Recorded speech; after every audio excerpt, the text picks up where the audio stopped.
Hello hi friends, welcome to my channel.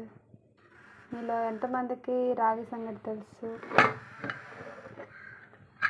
అదైతే ఈజీగా ఎలా చేసుకోవాలో ప్రాసెస్ చెప్పేస్తా.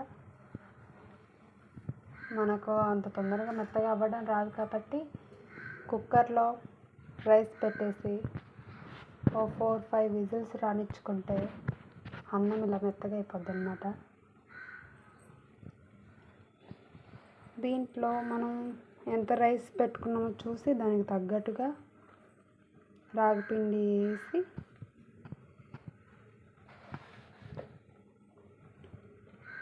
చేసుకోవాలి. నేనైతే మా ఇంట్లో అందరు తింటారు, అందుకే ఒక గ్లాస్ వేసాను.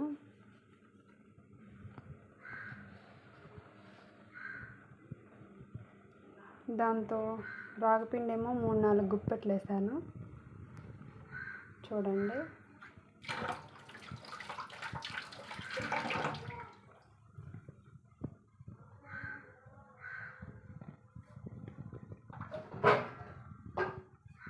మన అమ్మమ్మల కాలంలో అయితే ఇగో చూస్తున్నారా, ఇలా మేము కూడా ఇప్పటికి దీంతోనే వాడుతున్నాం అన్నమాట. కుక్కర్లో వేసుకుంటే ఇదే కావాల్సిన అవసరం లేదు, కొంచెం స్ట్రాంగ్గా ఉన్న గేటుతోనే కలపెట్టేసుకోవచ్చు.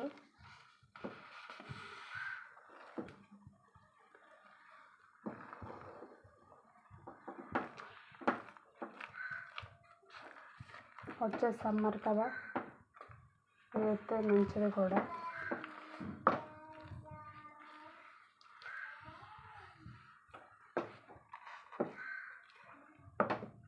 కాకపోతే పిండి వేసుకునేటప్పుడే జాగ్రత్తగా వేసుకోవాలి, లేకపోతే ఉండలు కట్టేస్తుంది అన్నమాట.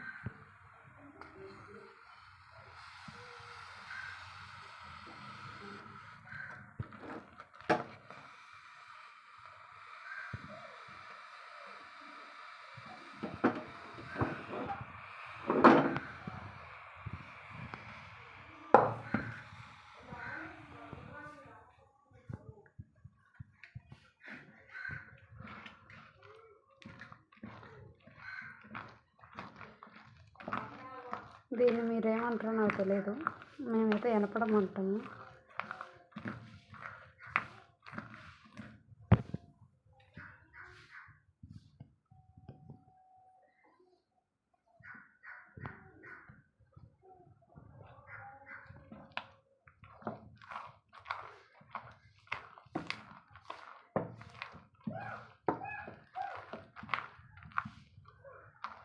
దీంట్లో మంచి ఇంకైతే నాన్ వెజ్ కూరలు, పచ్చళ్ళు,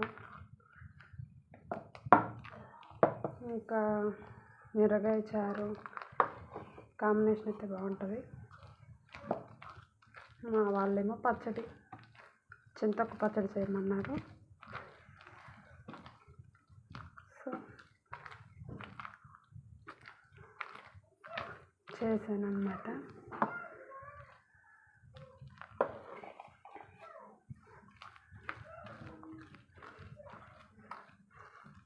కాకపోతే ఇది హెల్త్కి చాలా మంచిది, ట్రై చేయండి.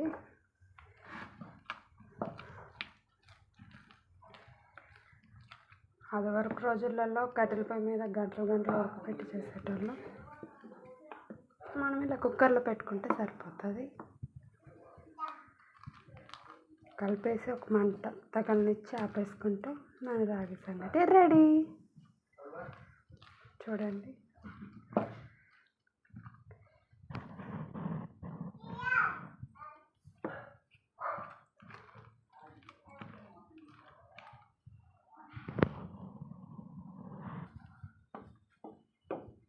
ఎంత స్మూత్గా వచ్చాదో.